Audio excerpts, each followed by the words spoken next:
people have been lied to. People have been lied to from the big food manufacturers, from healthcare, from big pharma.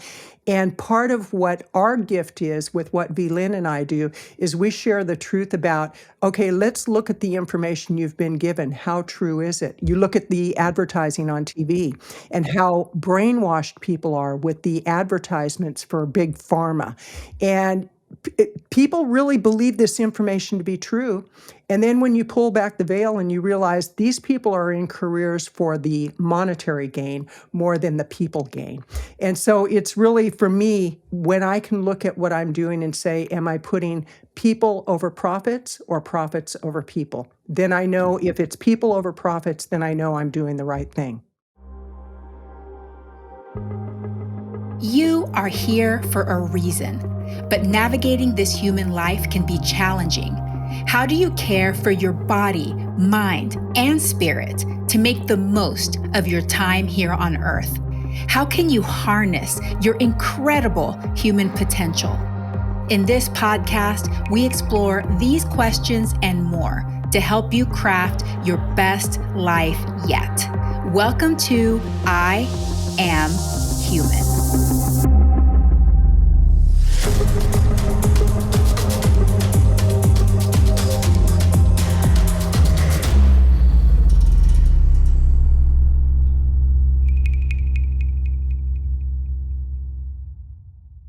Hello, humans. I am your host, Dr. Yami, and I want to welcome you to another episode of I Am Human. Thank you so much for subscribing, rating, reviewing, and sharing this episode. To be human means to allow the journey of life to unfold and to take opportunities as they come, not being afraid to pivot and to reinvent yourself and your life. And my guests today are testaments to this. Kathleen Gage and VLynn Hawkins are co-founders of Vegan Visibility Productions, champion ethical entrepreneurship and plant-based living through their business offerings and their podcast, Veganpreneur REVOLUTION. At 70, they exemplify the transformative power of veganism, living by the 6 pillars of lifestyle medicine for vitality and well-being.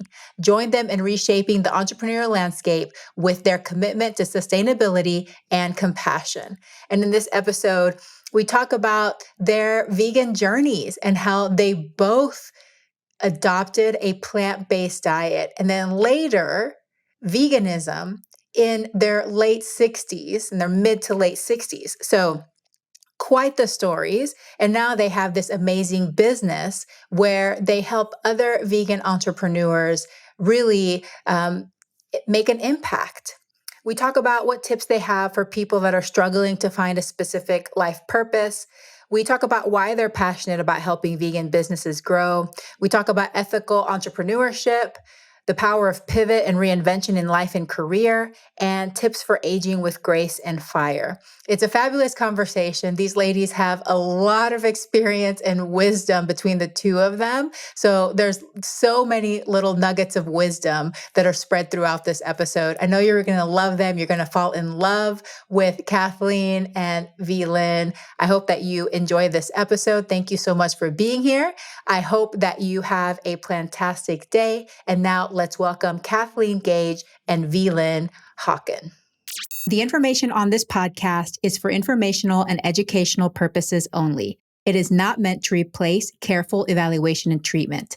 If you have concerns about your health or well-being, please consult a healthcare professional. Welcome, VLynn Hawkins and Kathleen Gage to I Am Human. Thank you so much for being with me today. Great to be here. Thank you. It's an honor to be here. Thank you, Dr. Yami. Well, I'm excited to learn more about each of you. So we could just go one at a time. How did you become vegan? And at what point did it influence or impact your career path? Let's start with Kathleen. I actually started as a plant-based eater, and I started because of inflammation. I was 64 at the time. It was in 2018. And I thought, maybe there's something I can do with my eating that would help. And I discovered that going plant-based and getting rid of all animal and dairy would make a difference. And within 2 days, the inflammation that I was experiencing was gone. And I gave it a 7-day trial period. I thought, okay, I'm going to try not eating meat and dairy for 7 days and see what happens. So for me, it wasn't anything to do with the animals, which is interesting because I've been rescuing animals for years. And so I was one of those who had a major disconnect and a lot of cognitive dissonance where here on the one hand, I'm rescuing animals and on the other hand, I'm eating them. And it was about 6 months into being plant-based, I had dropped a bunch of weight. I was feeling great. I was, more vitality than I'd had in quite a while. I was at the grocery store and I had been doing a lot of research and watching the documentaries. And I was like, oh, that's all very interesting. But it had not really hit my heart at that point. It had not really hit my soul. I'm at the grocery store walking by the meat department, and literally I had a visceral response to looking at the meat, and I could hear the screams and the anguish of the animals. And it was kind of a spiritual awakening, if you will, where I realized that I had contributed to the pain and suffering. And it was in that moment that I actually decided never going to eat meat or dairy again. And that went further and further into me being a vegan. So it was at that point I said, okay, I am vegan. Because prior to that, I didn't want to identify as a vegan because I was convinced that vegans were crazy, which, we are, and but in a good way. And from that point forward, it really solidified my decision. And there are certain things I just don't do in life. And one is I do not consume animal and dairy. And I also have taken that into my personal products, my clothing that I buy, cosmetics, things of that nature. I look for cruelty-free and vegan. So that's a little bit of what my story is. Wow, that's pretty amazing. I love that you attempted something for your health. How did you find out about plant-based diets and inflammation? Was there a book that you read? How did that come into your mind as an option to try? That's a great question, Dr. Yami. The first book that I was introduced to was Dr. Joel Fuhrman's book, Eat to Live, which a lot of people are introduced that way. And it just almost seemed too good to be true. It's like, how can I get rid of the feeling of sluggishness and especially the inflammation, because it was in my wrist. And as a writer, that was really impacting and impeding my ability to work. And as I read more and more and I looked at the science of it, it made sense. And so really it started with Eat to Live, and then I read the one by Dr. Campbell. I'm trying to think of the name, the China Study. And I just started reading more and more books. I started watching documentaries. I went on YouTube and started following experts, and I immersed myself in it. And I would say probably in a matter of months, I gained more knowledge than most people would gain in a lifetime, because most people aren't interested to know what the truth is. They're interested to know what convenience is and what their pleasures are. And what I realized was I had to make a decision. I was at a fork in the road, and it was really a matter of, am I going to know what the truth is and go back to my old behaviors, or am I going to know the truth and act on the truth? I love that. I love that you took that initiative. And I've heard that from so many guests before, that it wasn't until after they removed the animal products that it's almost like your soul is able to align with your mind and your body at that point, and you're able to see really what you were already headed towards. Like there was part of your soul that was like, I love animals. I want to rescue animals. And then there was part of you, that human side that maybe we'll talk about later, that was just like, no, we all eat meat. This is just part of life. This is just what I do. And then it was you having to let go of that for a different reason.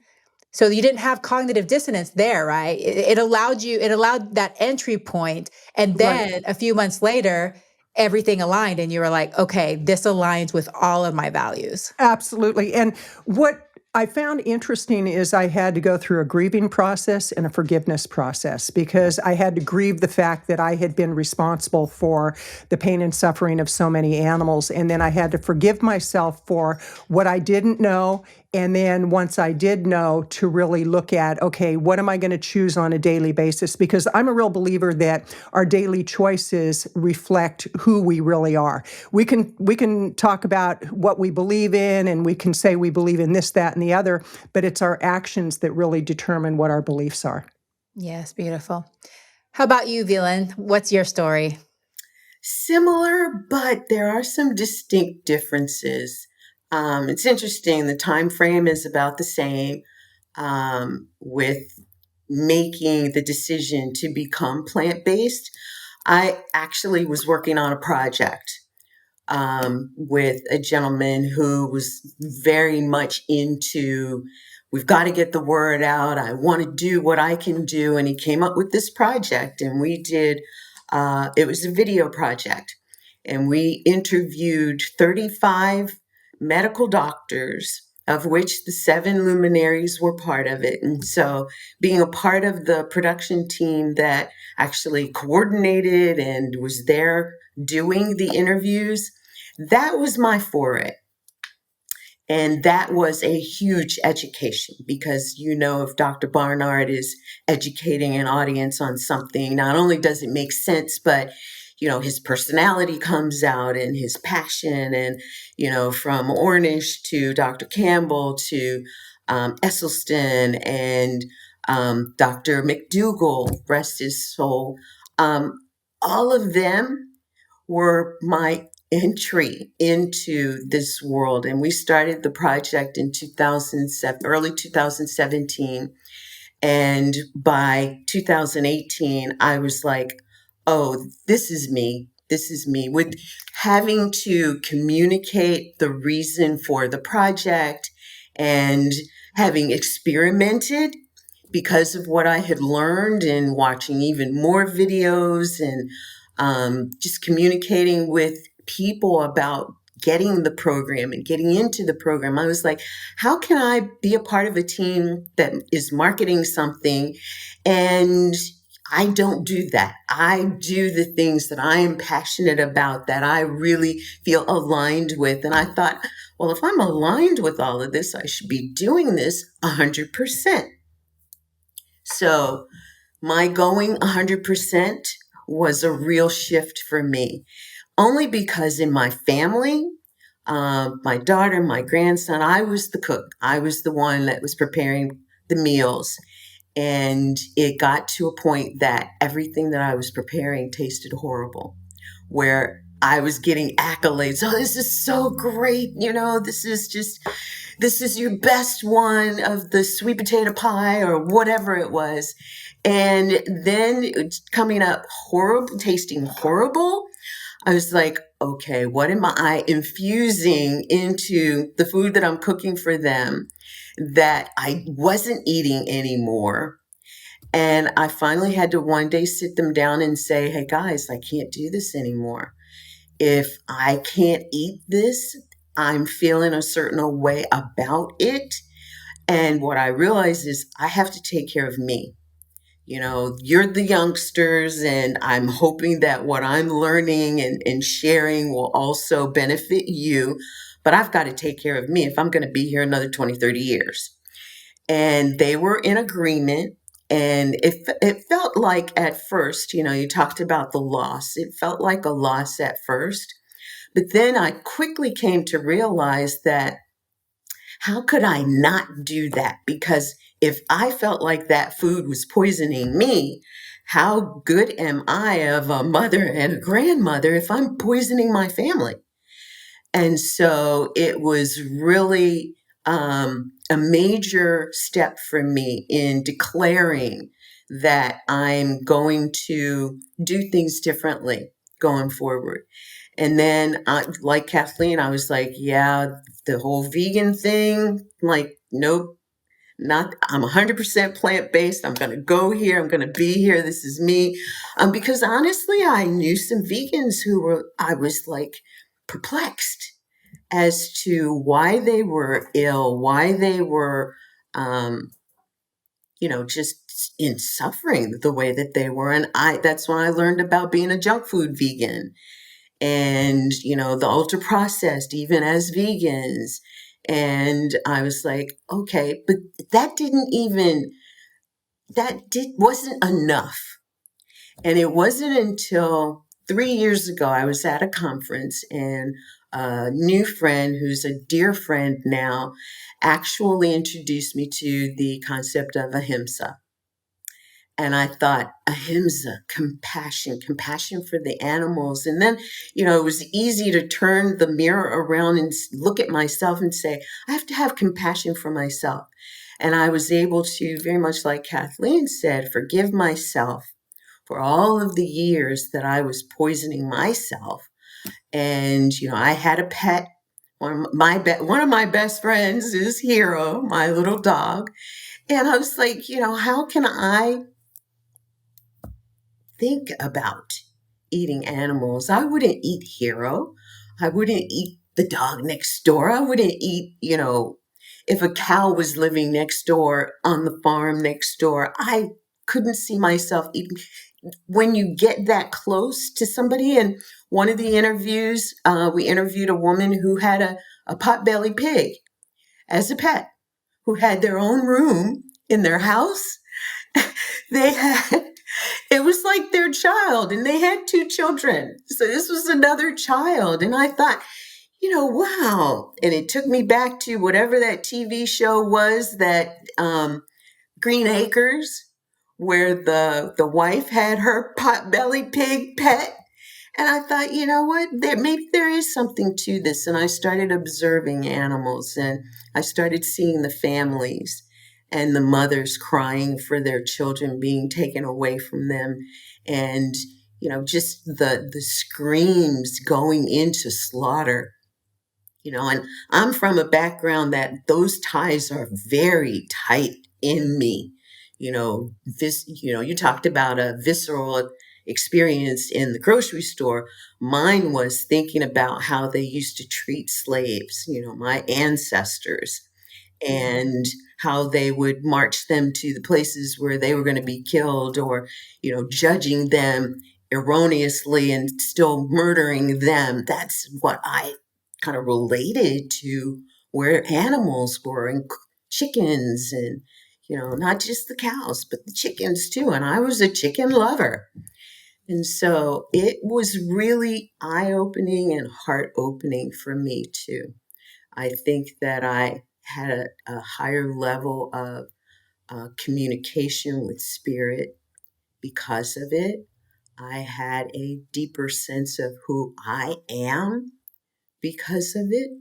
And for me, it was not health at first, but health became a really big issue for me.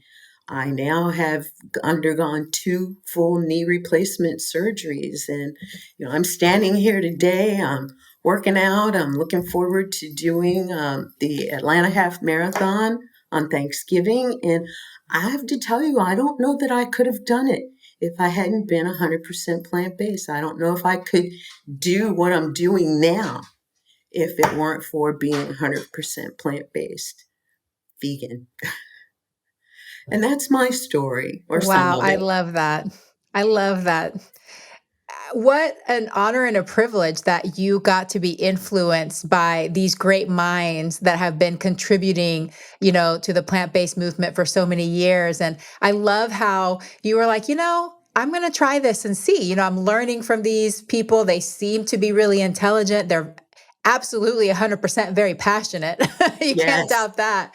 And so that's so cool that that's the introduction that you got, and both around the same age, right? Because are y'all the same age now? Within a few months of each Next other. I week. hit No, 70 in Wow. May, and yeah, next next week week I'll VLynn be hit 70. 70. So yeah, We're right there. May, June, Awesome. So July. VLynn, you're a Leo, just like me. Yeah, Leo power. yeah. Oh, and happy Okay, I birthday. love that. Happy birthday to you Thank too. you. hey, Okay, but well what let's about me? What well about and happy belated birthday. Yeah. Are you a Gemini or are you a I'm a Taurus? Taurus with a Okay. Scorpio rising. Nice, Yeah. nice. Okay, well, let's talk about, especially since we just talked about passion, let's talk about people that struggle to find a specific life purpose. I'm sure y'all have a lot to say about career and purpose and life changes and all of these things, but what tips do you have for people who struggle to find a specific life purpose? We'll start with VLynn this time. I would say you have to kind of turn things upside down. for yourself. And a lot of times the universe does that for people. The universe will help people to turn their lives upside down in order to really step into who they truly were called here to be and do. And, our journeys are tremendous things, just like the human body is a tremendous mechanism. Our journeys are the same thing, because the stories that we create that start when we're born, how we're taken care of, what we grow up into and through, and as we become adults, knowing how influenced we are by our pasts. There comes a point in time where it's kind of like the rubber meets the road. You just know something's got to change, something is going to happen, or you are in it. It's happening. And, a lot of people talk about seeing the light at the end of the tunnel, yet that light may be the light of who they are truly meant to be. And we've seen career shifts. We've seen, I've got 3 degrees, yet what I'm doing now is nothing compared to what I was preparing for with those degrees. We've got people who are starting life all anew. One of the things for Kathleen and I is starting a new business at, the age of 68, coming together. And here we are, a couple years later at 70, and all of the people that we see historically that have started new business ventures and become, Ray Kroc. I hate to say McDonald's, but, Roy Kroc. At 70 years old, starting a business and becoming a mega billionaire business owner. And I know that it is passion. It is, looking at asking the question, what am I really here for? Why am I here? I remember as a youngster, I had friends saying, I didn't ask to be born. Well, that's not quite right. Because what I know is before we were born, we made an agreement to come into this world to do something. And when we find that something, when we open our hearts up to say, show me what that something is, it comes. It actually wells up from inside of us. And we see how everything that we've been through, everything that we've learned, everything that we've experienced just gels into what the truth is about who we are and why we're here and what we are to do going forward. And, I have so much respect for the unhoused people who are doing so much for other unhoused people, and we don't know where they really are in life, because there are a lot of unhoused people that have money. So money may not be their issue, and what they really have seen, and this is the whole we don't really know, they may have seen themselves as that being their mission and their purpose in life. Like I woke up one day and said, my mission and purpose in this stretch of my life is to support the healthpreneurs and vegan entrepreneurs who are trying to make a difference in the world and adding to their voice, helping to amplify their voice, and really let others know that the kind of pain and suffering that humans are going through right now is really self-inflicted because we don't know better, because we don't know the truth. The truth has been hidden from us. The truth has been skewed for us. And so that is me. That is the passion that I put behind everything that I do as part of Vegan Visibility Productions, as a co-host of our own podcast, the Veganpreneur Revolution. And, just that I think is also the passion that brought Kathleen and I together. to work together and to move forward together. And I have to say, I am so grateful for where life has me right now and the impact that I'm able to make in the world. Even if it's a little bit, it's huge because there's so much opportunity for people to learn this same information and save their lives and the lives of their families and loved ones. And that's where people will find themselves on that journey. Oh, that's beautiful. Kathleen, what are your thoughts? One is just wake up every day and ask to be guided. I think that's a big part of it because I know for me, when I was younger, I always thought my life purpose had to be something just magnificent and huge and world renowned, and I chased after that for many years, and I was always chasing something, and really was taken to my knees, literally taken to my knees because I just made really bad life choices and ended up, I was one of those unhoused people in my 20s. And that was a direct result of drug and alcohol abuse. I've been sober 40 years. And, that number in itself just boggles my mind. It's like, how did that happen? 40 years. Well, one day at a time it happened. And that's kind of how life is. And the whole thing that I've realized about purpose is that I'm here to serve. And for me, sometimes I have to deal with the whole issue of ego, that my ego is saying, well, you should be serving at a much higher level. You should be doing this, that, and the other, and, get the name recognition. And that's what I used to chase. And when I quit chasing that, then it started coming to me, which is really interesting. But for me, my life purpose actually is very simple. It's how can I make somebody else's day better today? How can I make my day better? How can I make somebody else's day better? And I had a situation the other day where there was a special needs man at the grocery store behind me. He had one item, and I turned to him and I said, "Is that all you have?" And he said, "Yes." And I said, "Well, go ahead. You go in front of me." And it made his day. He was thrilled. He said, "You're such a nice person." So I had the opportunity to tell him how what we see in another person is often what is true about ourselves. So I said, "You must be a really nice person." He said, "I am." And it was in that moment that I thought, make his day even better. And so I had the clerk put his item on my bill, and he was just beyond thrilled. And I thought, for today, that's my purpose. For today, it's just making his day a little bit brighter. And I think that for me, when I keep that in mind, everything unfolds as it should.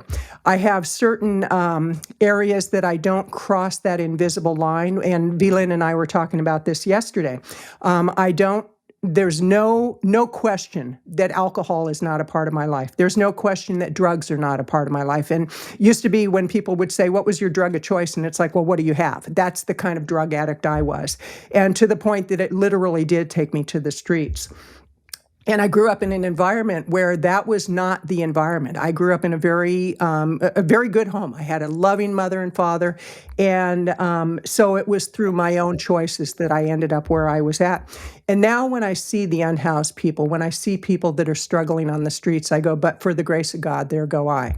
And so for me, purpose is really about knowing where my limits and boundaries are and what I won't, there's no question about I will not consume animal and dairy. It's not going to happen. There's certain criteria in my relationship. I've been in a 35-year relationship. There's certain criteria that makes the relationship good. There's certain criteria that I know that if I did certain things, it would make the relationship bad. So it's really looking at what my own guiding light is in life and connection to source. VLynn and I, this is very important to us in our business. And we even have a practice that before we send out a contract to a client, we'll pray on it and we'll ask for the highest good of all concerned. And there are times that the contract gets signed. There are other times that people say, this isn't a fit right now. Or we'll say, this isn't a fit right now. And it's because we're being guided to the higher level.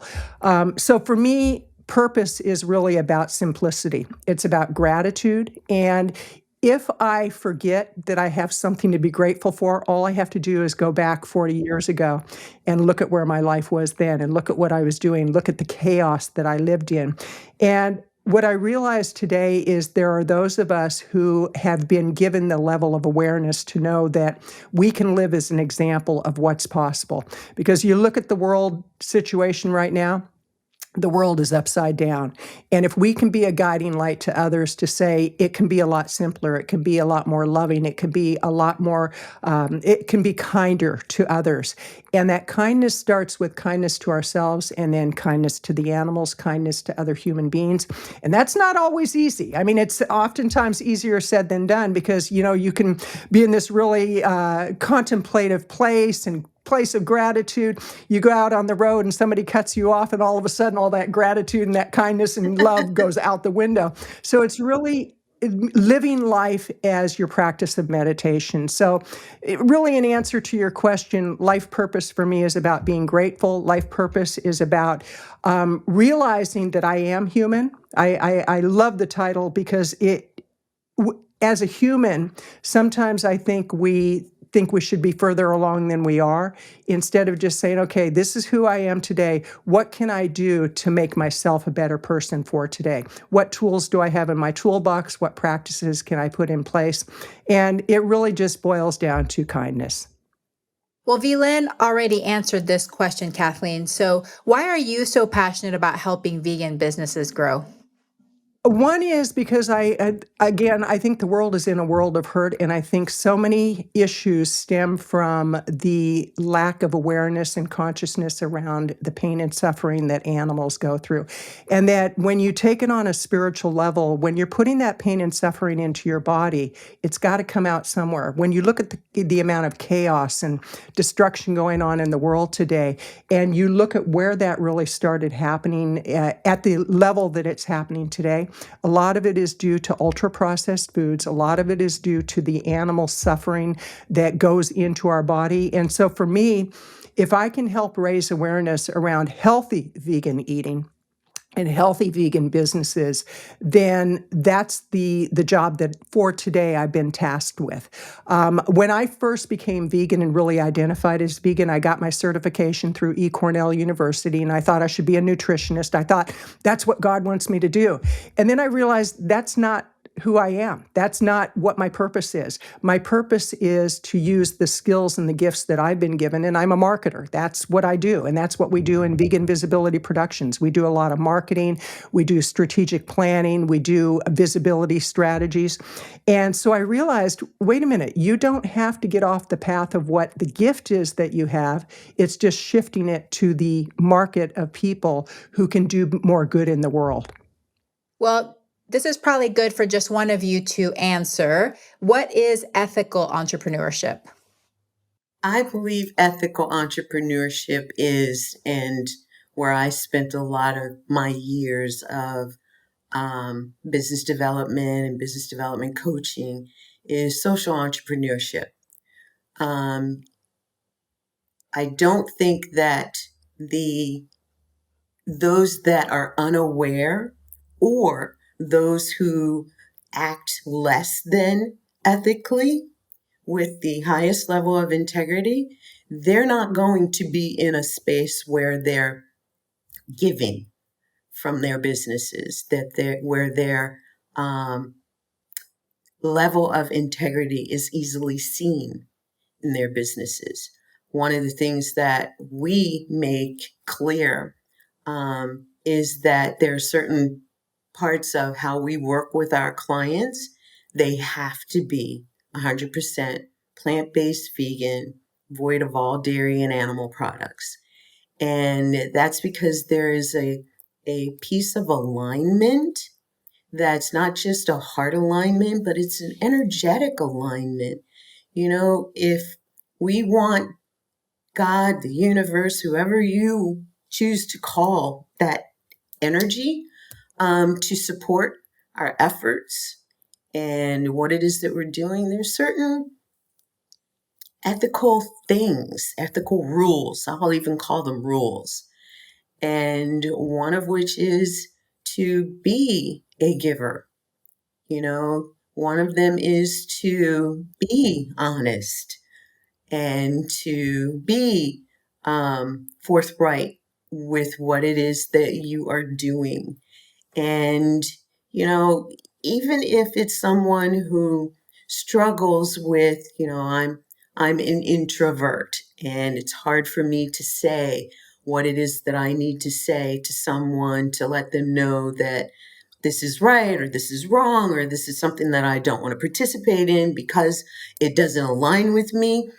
Um, an ethical person will actually put that aside and drum up the courage to say and do what is the right thing to say and do. And, we are human. I love the show, the name, the concept. We are human. And as humans, we're not perfect. We are human. And in our humanity, compassion, the Ahimsa concept, is something that I think is part of the ethical rule for us to not only show to ourselves, but show to others as well. And in that space of compassion, you do have things like kindness and reciprocity and saying thank you when you can say thank you. And that is, for me, that's acting ethically in your life, in your business. And, again, when we expect perfection, we never get it. When we expect compassion, you will get near perfection almost always. And I think that is the beauty of being human. That's where heart comes in. That's where, when you marry your heart and your head, you can see people for who they are. You know someone is trying or someone who really wants to make a change, to make their health better, to make their lives better, to, start their 40-year journey to living a better life. And when you are in a space of being ethical and in your living that principle, I think it's easy for you to also bring in compassion. And even if that's saying, it's fine, and you can let them go. You've got your journey to walk, and I think that more people, and we're in a political climate right now that ethics is a huge piece of the conversation. And I think it should be. It's required when you're talking about leaders of major world forces. It's required. And we've seen so many uh, people and things done in a less than ethical way. It's like, how can you say that that is right when you know it isn't? And, I hear a lot of people talking about, well, you're so black and white. You're so, there's no gray areas. Like, when you're talking about somebody doing the right thing, no, there's no gray area. And, if you are an ethical person, if you are a person that has compassion for others and yourself, even if it's painful, to admit a mistake, you are showing your level of ethics and integrity. And the world needs more of that. The world needs more people talking about it, being the example of it. And, the critiques that go on, there's even an ethical criticism that can be made where you're not criticizing somebody to cut them down, but you're sharing feedback that, ultimately you hope will help them to do better, to be better. Maya Angelou said, when I know better, I can do better. And what we know is there are a lot of people in our world today that don't know what the better is. And that's why we're here as teachers and examples and amplifiers of this movement and message to help people to, have that veil dropped just a little and a little and a little. And so their eyes are open, their minds are open. And then at some point they get that connection to heart and they can act in a different way towards themselves, which ultimately will benefit animals and our planet. And I love how Kathleen said earlier that y'all have this desire for everything to work out for the greatest good of both parties, for everybody. And I think that whenever we have a scarcity mindset, that we're not going to get enough, there's lack, that's when we could potentially start to act unethically.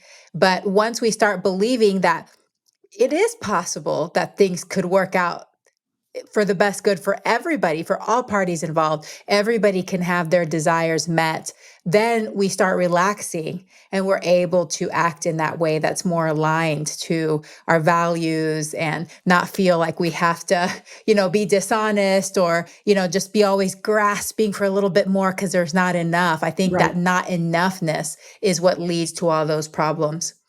Kathleen, if you could tell me in your words what you think the power of the pivot and reinvention is in your life and career. Ooh. Y'all are at the stage where you've had lots of lives within your lifetime.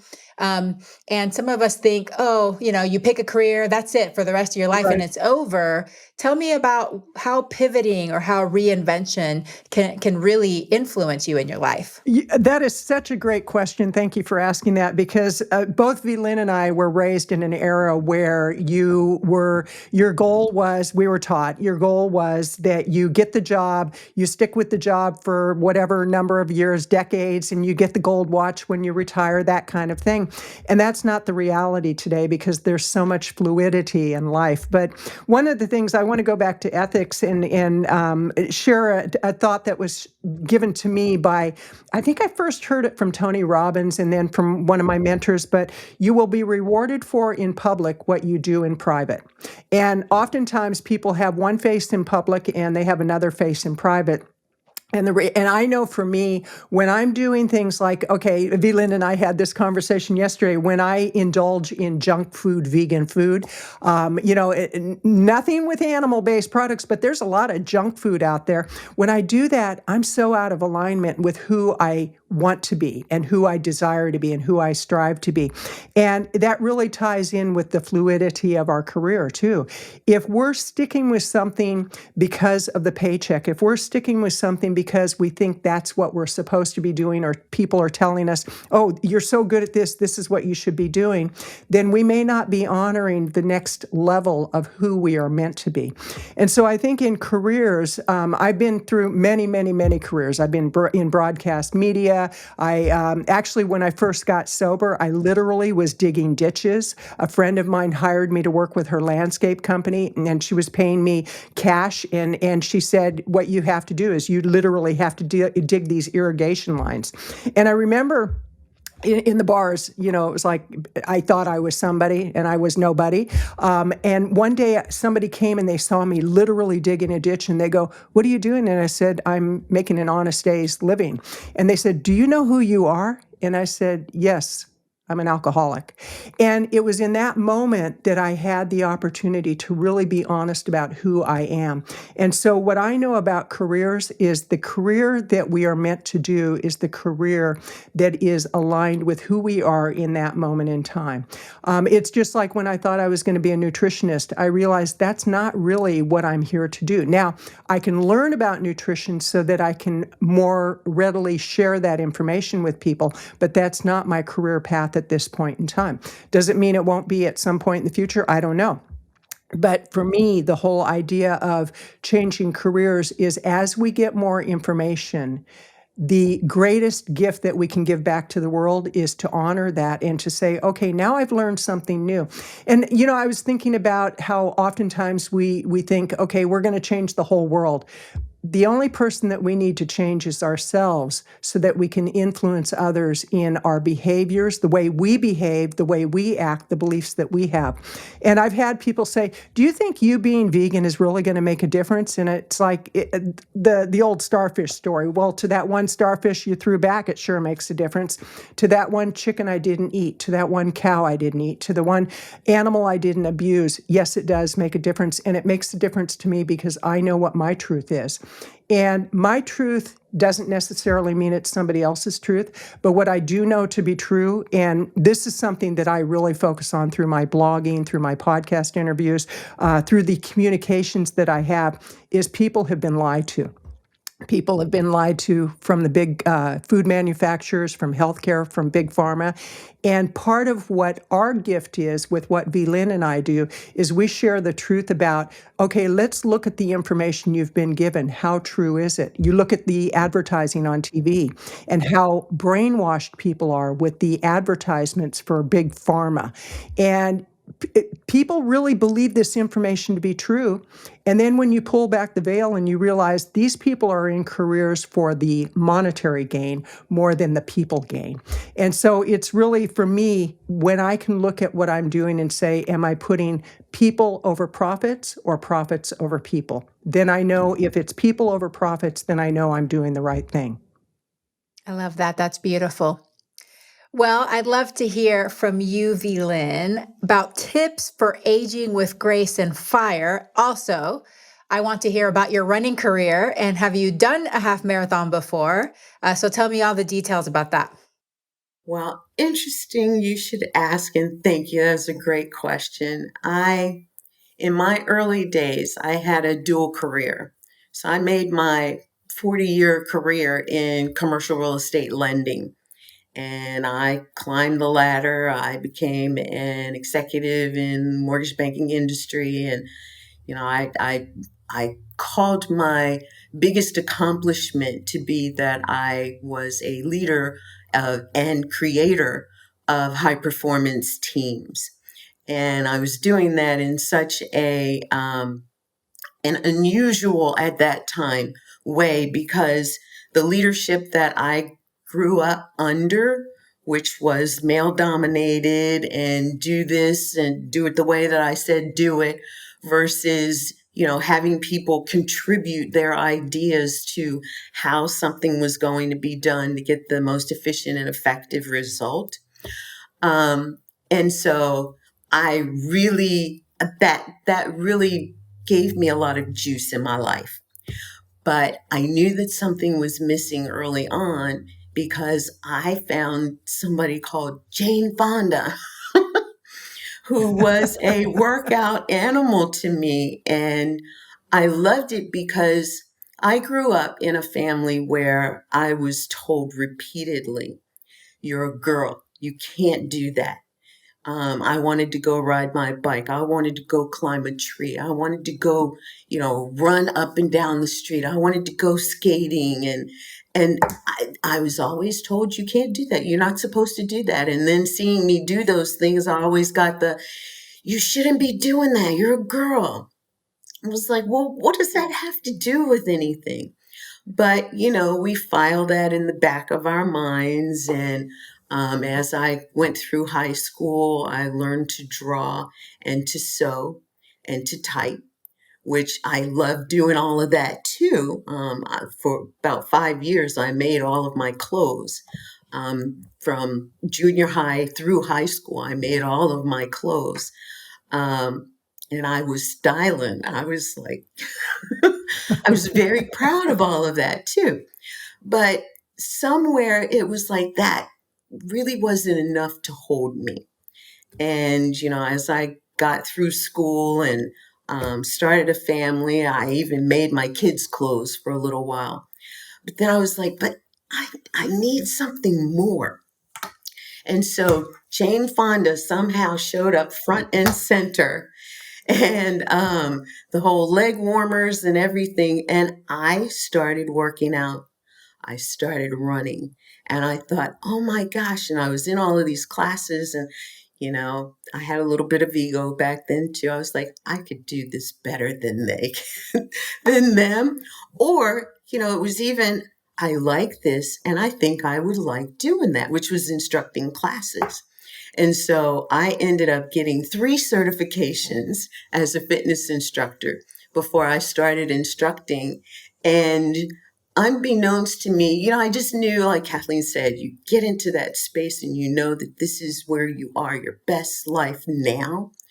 And I was talking about doing, teaching, and a friend of mine said, just go around the corner to the gym and tell them you're an instructor and you want to get put on the substitutes list. So I ended up saying that was really easy. I went around the corner to the gym. I was like, you're looking for an instructor? They're like, I'll put you on the sub list. I got a call the next day. I subbed 3 times that week. It turns out that the girl at the gym was leaving. She was moving and she's like, people already love you. Do you want this job? I was like, yes.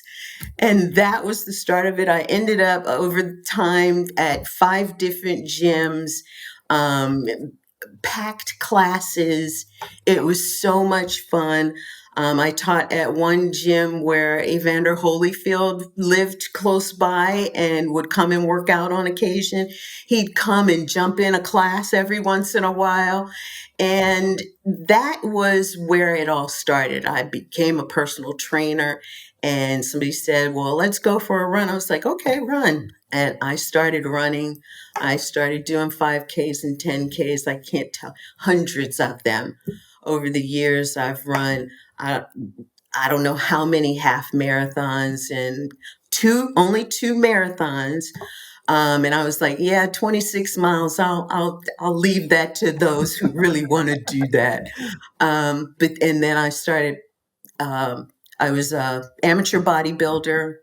I did kickboxing. I trained with Billy Blanks for a couple of years. I was an extreme athlete back then. And my kids grew up in the gym. We used to teach each other. They were the gym rats. I was the mama rat.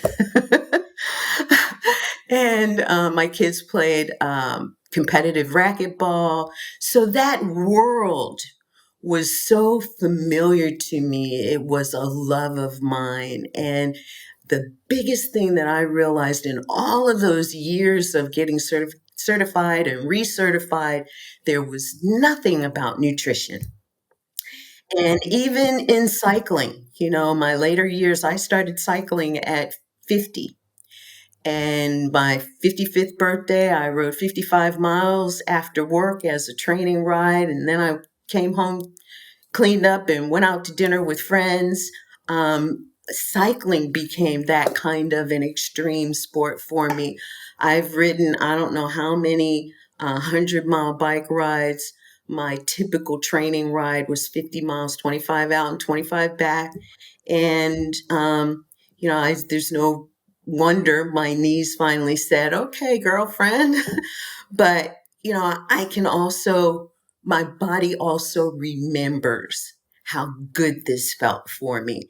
And I remember all that I was able to accomplish as I was in my physical self.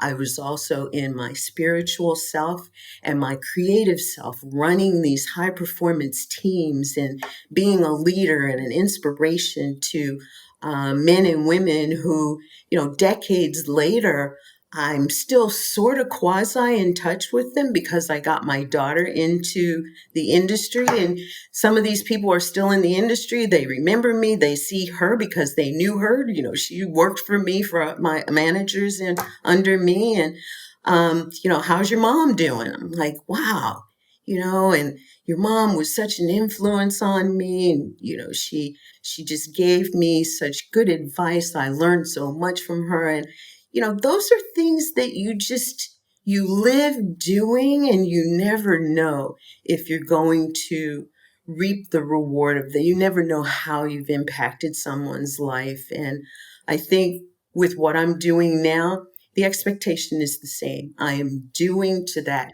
caliber, and I may never know how much what I've done has influenced someone. I'm the speaker coordinator for the Georgia Veg Fest this year. I'm so excited about that because I get to help these people who want to get this message out here. And there's almost 3,000 people coming to Georgia Veg Fest. And my thinking is, how can I get them in the room to listen to these speakers? Because that's where a lot of the good information is going to come from. If you've ever been to a Veg Fest, there's a lot of stuff at a Veg Fest that's kind of the whole junk food vegan stuff.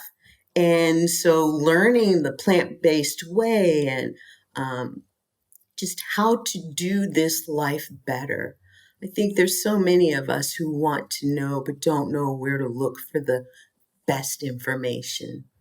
And so my athleticism is coming back to me. I spent a few years outside of it all wondering, well, what am I missing? It's like, oh, that's it. What a journey, VLynn. That's an amazing, you were like a fitness instructor superstar, it sounds like. rose the ranks in that world too. But I love how you're continuing to participate and get out there. I started running with my mom, and she wanted to run her first full marathon at 60. So she ran her first full marathon at 60. We ran 2 full marathons together, many half marathons, but she misses it now too. And she's like, oh, I miss the races and the music and the crowds. And so I told her, let's pick another one. Even if you can't run it, you can walk it. There's lots of walker friendly races where they leave it open long enough for people to walk it. And it gives you that opportunity to be inspired by all the people that are living that active lifestyle, which is such an inspiration. It's so exciting. So It really is. Thank you so much for sharing that. Well, ladies, I think it's time to do the wrap-up questions. Y'all have shared lots of great information. So I'd love to hear from each of you. We'll start with Kathleen. What do you wish more people knew? Ooh, what a great question. And, it really ties in with what VLynn was talking about, what you said about your mom doing her first marathon at 60. I was 61 when I did my first marathon, and my claim to fame is I always come in last on marathons. And literally on my first one, they closed the gate, and my friends were like, no, she worked really hard for this. You got to leave the gate open. And I finished beyond the time, the legitimate time or the legal time.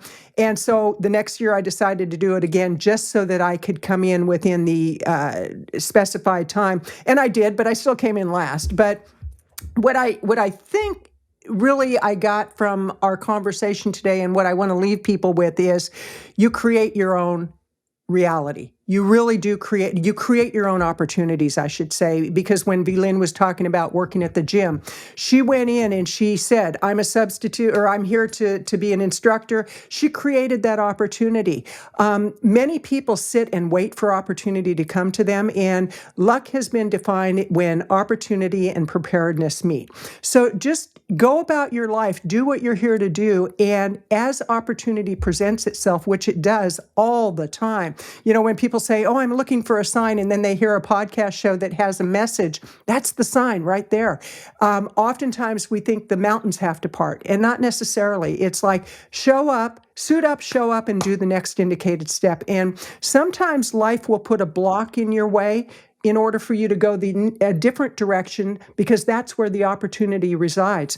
So what I encourage people to do, and my final thoughts for people, is live life to the fullest, whatever that means to you. If it means being kind to somebody in the grocery store, that's living life to the fullest. It doesn't have to be some monumental experience that you're having. And to realize that you are an example. The way you live your life, you are an example and an influence to others. How do you want to influence others? One of the things that VLynn and I both are very committed to as older women, which that kind of shocks me. It's like, oh, you're an old woman. I actually am considered elder in some circles. I'm an elderly woman, and it's like, really?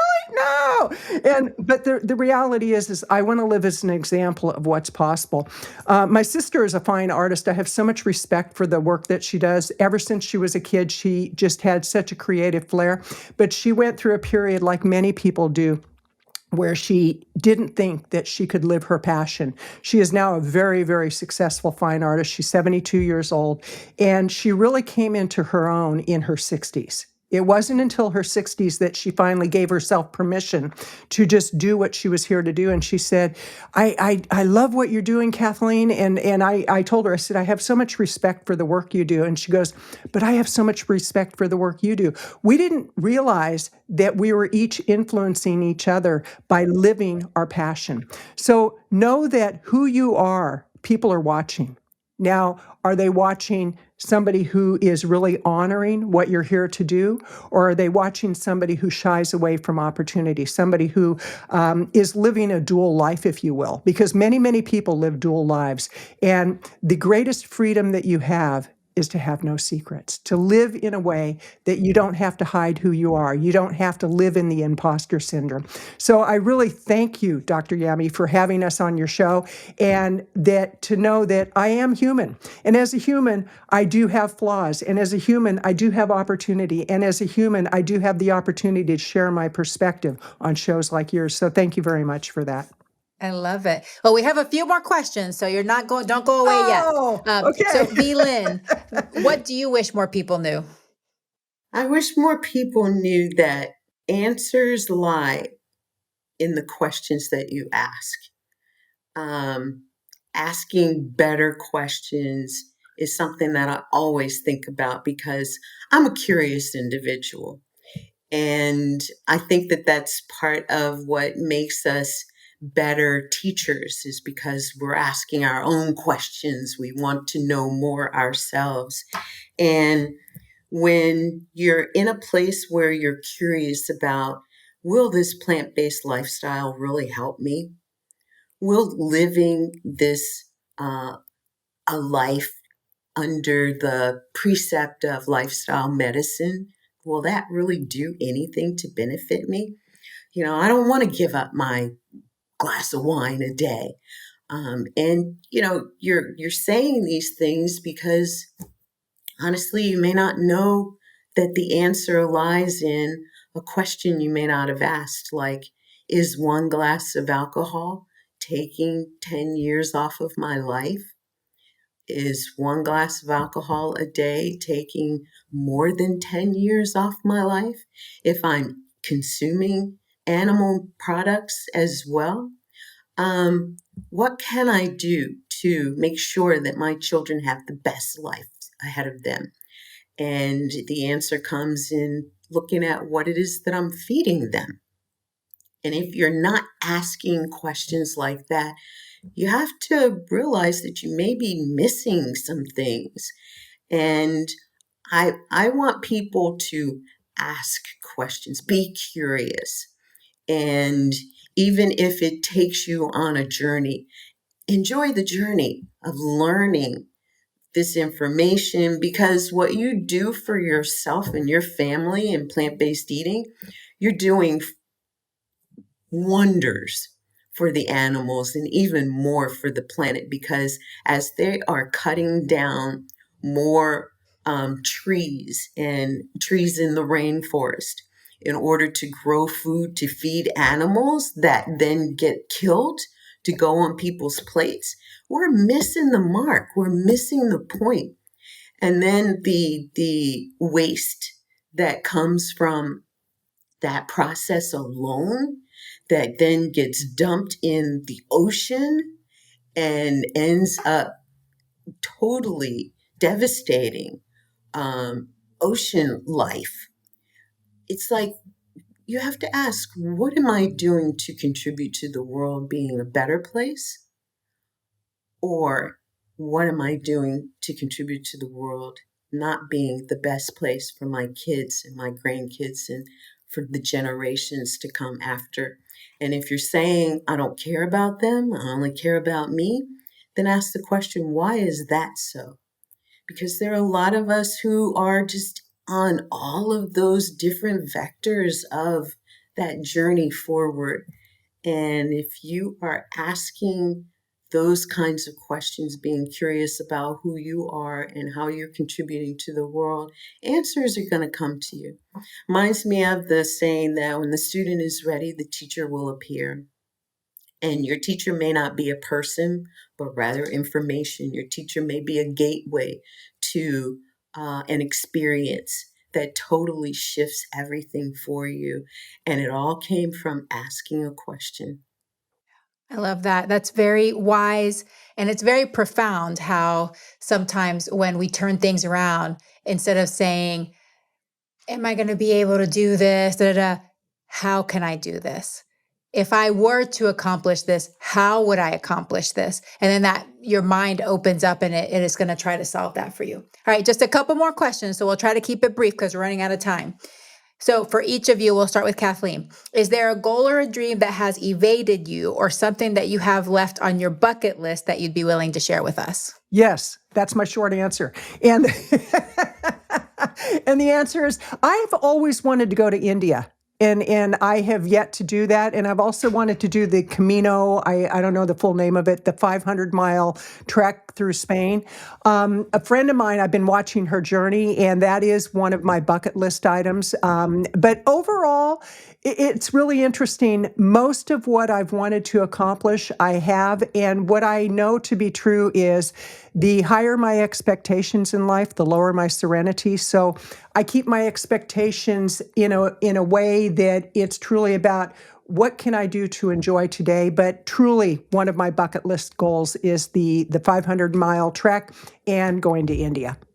Awesome. I love that. How about you, VLynn? Machu Picchu, climbing Machu Picchu and being able to just feel, and I seriously feel the energy of the Incas and the Mayans and the people who are descendants who are there today doing their work. And I love the fact that the communities there are so self-supporting.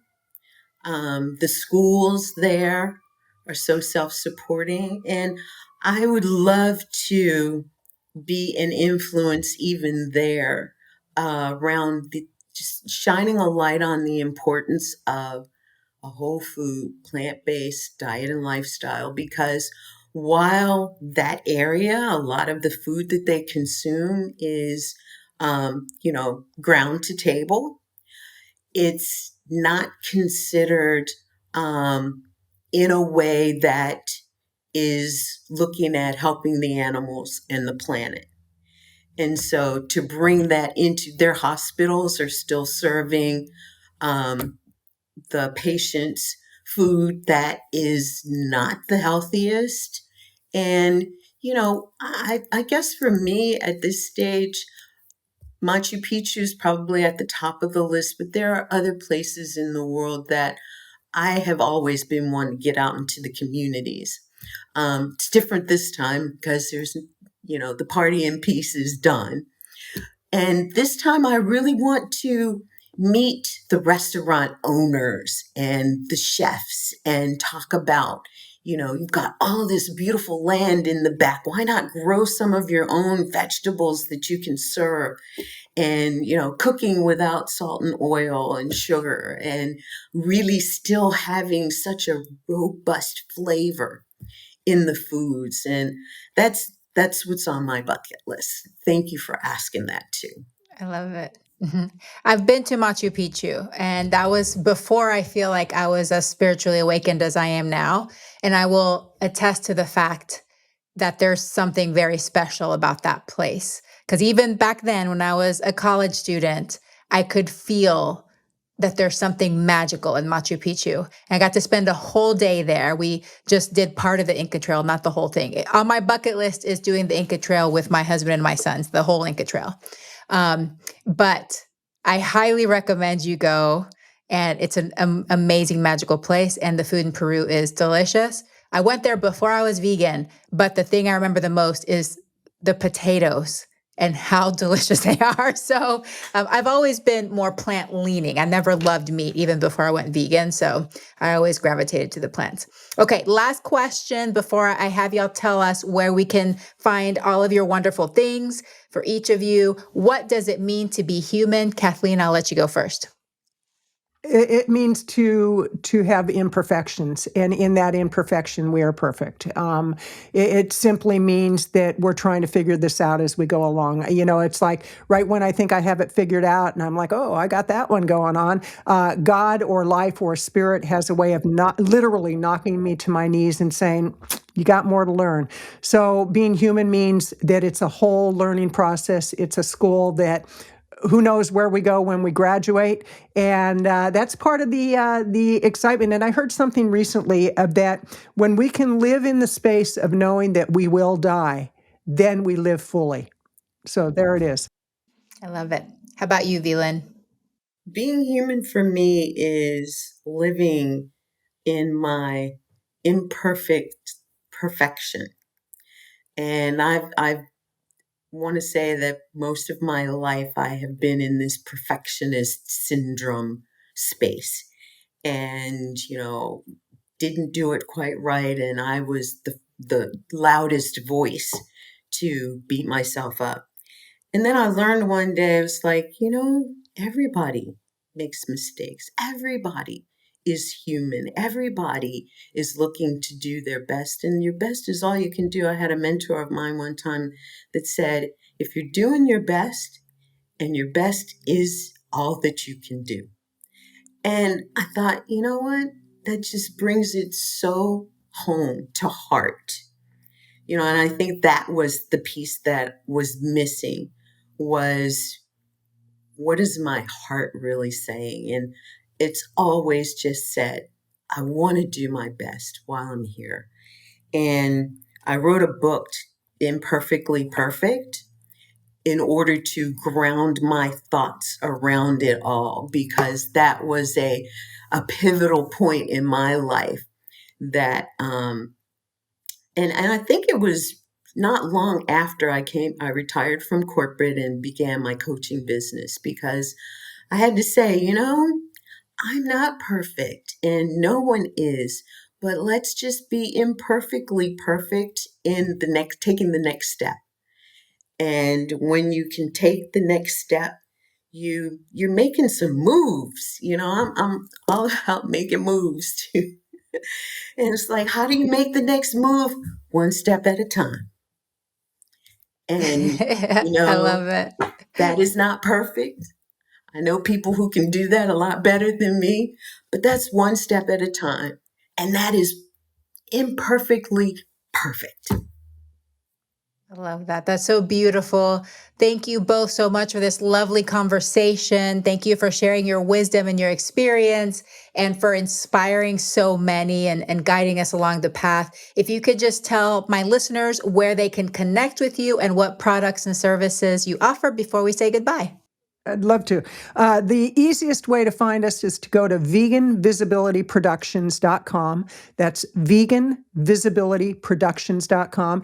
And we offer an array of products and services all aligned with gaining visibility, with really honoring who you are as a vegan business.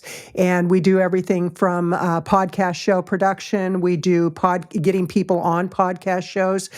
We help them with book launches, with visibility strategies, but mainly for them to raise up their own vibration so that they can do what they're here to do in the world. So, VLynn, did you want to add anything to that? I just have one thing to add to that, and that is as we work with healthpreneurs, plant-based and vegan entrepreneurs, we also look at creating and helping to elevate legacy businesses.